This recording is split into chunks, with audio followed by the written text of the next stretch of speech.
Olá pessoal, tudo bem com vocês? Espero que sim. Hoje então a gente vai ver um pouquinho sobre os modal verbs ou verbos modais, né?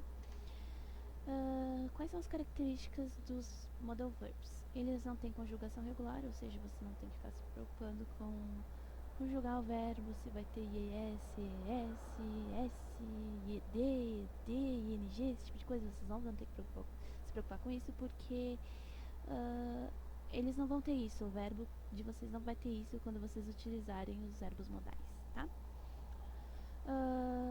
Eles não têm infinitivo também, eles não recebem, como eu disse, o S ou ES na terceira pessoa do singular do simple present, eles também não vão receber ED no passado, nem o ING no contínuo, nem nada disso, tá? Eles são seguidos de infinitivo sem o to, ou seja, vocês vão usar os verbos na forma base deles, vocês não vão ter que se preocupar em conjugar eles. E geralmente eles formam seus próprios interrogativos e negativos. Por quê? Porque eles geralmente são os seus próprios auxiliares, tá? Quando vocês usam os modal verbs, vocês não precisam mudar a forma dos verbos, nem acrescentar do, does, esse tipo de coisa, porque você já tem o auxiliar de vocês, tá? Então agora a gente vai ver um pouquinho de alguns modal verbs, tá? Eu botei os principais, porque na verdade são vários, mas eu botei os principais para vocês terem uma ideia de como é que funciona, tá? Primeiro, então, a gente vai ter o may. O que o may expressa? Ele vai expressar permissão. Por exemplo, may I come in? Eu posso entrar? Ou possibilidade. It may rain tonight.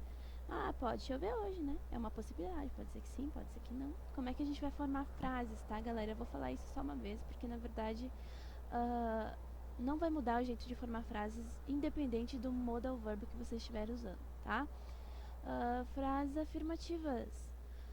Como é que a gente vai usar? Sujeito, mais o nosso verbo modal e mais o nosso verbo na forma base, ou seja, ele não vai mudar. Negativas, então, é o nosso sujeito, mais o nosso verbo modal, mais o not, mais o go. É basicamente a mesma coisa que uma afirmativa, a gente só vai colocar o not depois do nosso verbo modal.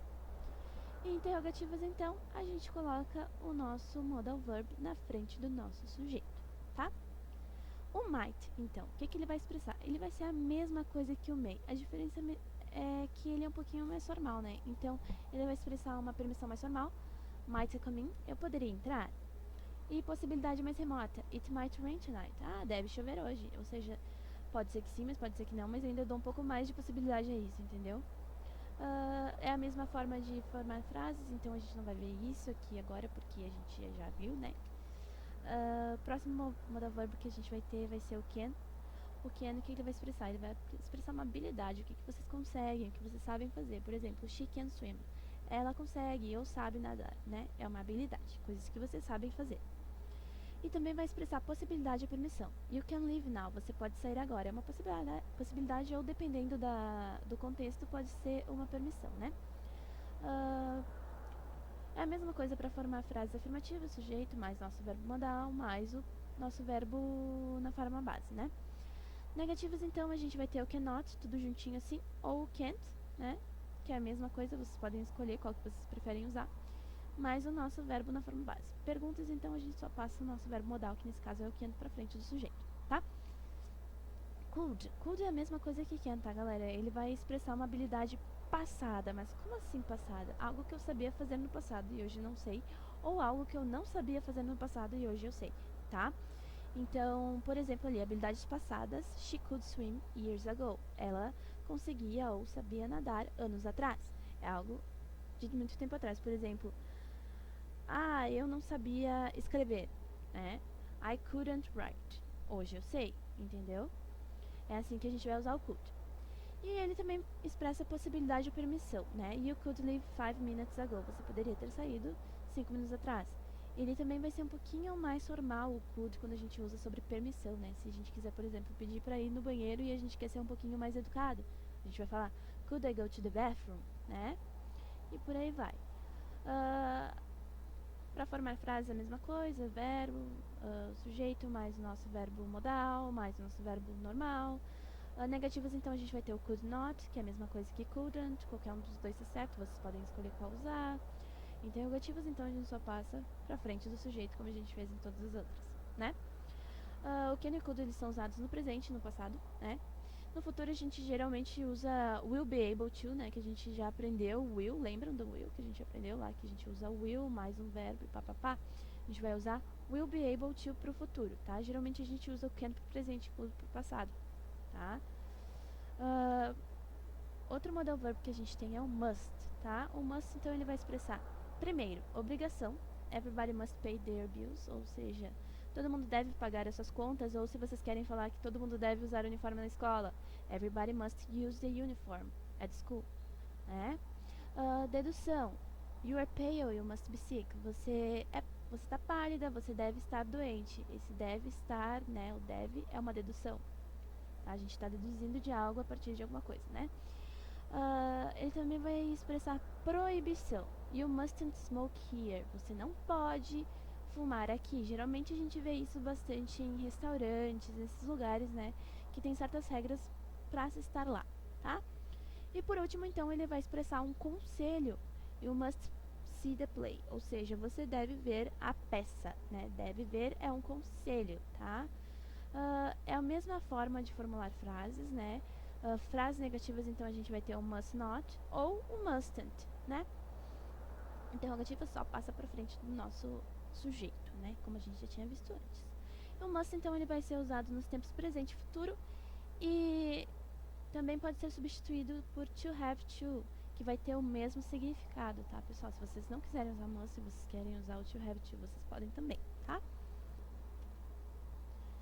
Agora, o que vai ser o mais diferente de todos para vocês, provavelmente, vai ser o what to, tá? Primeiro, o que ele vai expressar? Ele vai expressar um conselho. You ought to visit your grandmother. Você deve visitar a sua avó. É um conselho, né? Ou você deveria visitar a sua avó. Qualquer um dos dois é certo. E também ele vai expressar um dever. You ought to do your homework. Você deve fazer o seu dever de casa, né, galera? É um dever. Como a gente vai formular frases, então? Frases afirmativas. Por que ele vai ser um pouco diferente? Frases afirmativas é ok, né? É o nosso sujeito, mais o nosso verbo modal, mais o nosso verbo na forma base, certo? Mas em negativas, então, o que acontece? A gente vai usar o nosso sujeito mais o what, sem o to. Depois a gente coloca o not. E depois do not, aí sim vem o to. E depois o nosso verbo na forma base, tá? Interrogativas, a mesma coisa que aqui na negativa. O que a gente vai fazer? A gente vai botar primeiro o nosso verbo modal, que vai ser o what. Depois o nosso sujeito, depois o to. E por último o nosso verbo na forma base, tá? É um pouquinho complicado de lembrar isso aqui, mas vocês vão ver que com prática, com os exercícios e tudo mais, vocês vão lembrar, tá?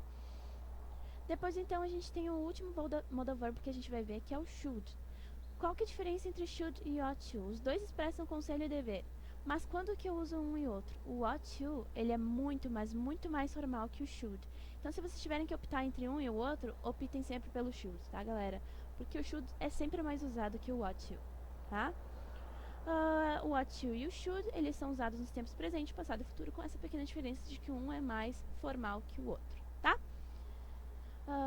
Espero que vocês tenham entendido. Se vocês ainda tiverem alguma dúvida em relação a esse conteúdo, me mandem uma mensagem lá no Classroom, que eu vou estar respondendo para vocês. Eu sei que parece um pouquinho complicado agora, mas depois que vocês entenderem que cada um serve para dever, outro serve para proibição, outro serve para habilidade, possibilidade, vocês vão ver que fica muito mais fácil, tá? Até uma próxima. Beijão!